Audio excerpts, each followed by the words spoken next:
Start.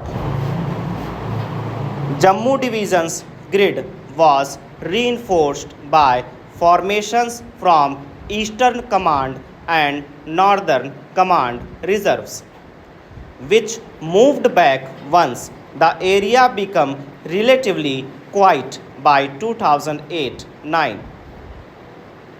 In 2020, a light division worth of troops was detached from Raisi and redeployed to Ladakh in view of the renewed Chinese threat.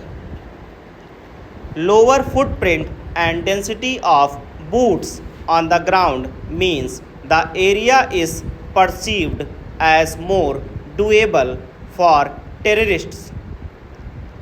Infiltration here results in easy access to the national highway Jammu Pathankot.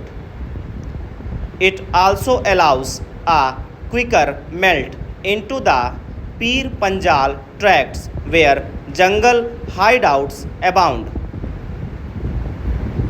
Frequency of casualties is sometimes indicative of some lacuna in drills, and city operations have a lot to do with effective drills.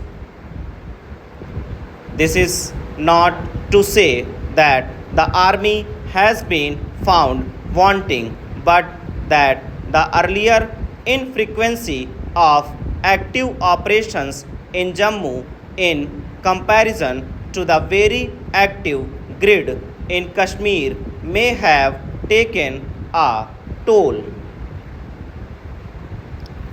Movement of single vehicles, inadequately equipped quick reaction teams, and a poorly oriented intelligence grid can result in negative trends.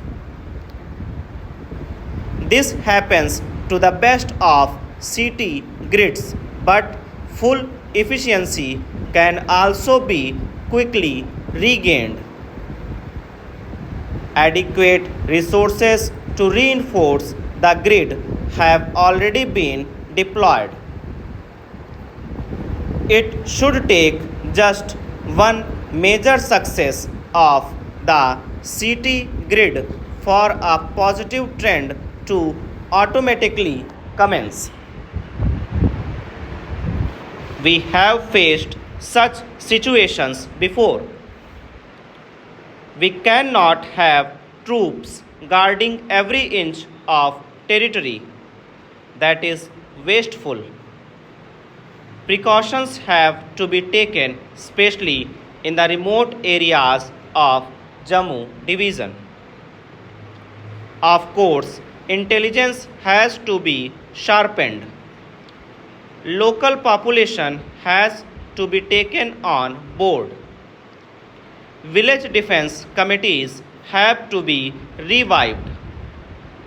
Success will come with perseverance, but it will be a hard grind. Pakistan and separatists want to push back the assembly elections.